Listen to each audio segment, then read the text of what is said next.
Welcome to the Tech Egg. Don't get scrambled. Enjoy the video. You begin by powering the Mac off and removing peripherals. This rules out external drive boot issues. Once done, press the power button and immediately hold Shift to enter Safe Boot. This forces a file system check and minimal drivers. If Safe Boot hangs, reboot and hold Option to open Startup Manager so you can choose a known good drive. Make sure you watch for drive names and any error icons. These clues tell you whether the Mac actually sees a valid system volume. Next, boot into recovery by holding Command and R. Choose Disk Utility and run First Aid on the startup volume and all apps containers to repair directory errors.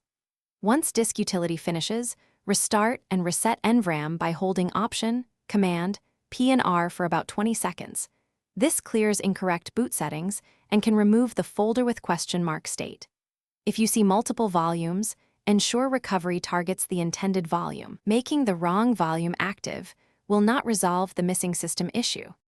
If repairs and NVRAM reset don't fix the white folder with a question mark, use recovery to reinstall Mac OS.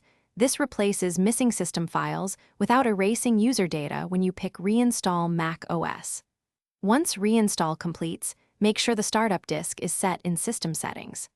If reinstall fails or the drive isn't visible, restore from a Time Machine backup. If the drive remains undetected, suspect a failed SSD or cable and contact Apple support or a certified repair provider as a final troubleshooting step. Thanks for watching. Consider subscribing if I helped unscramble your problems.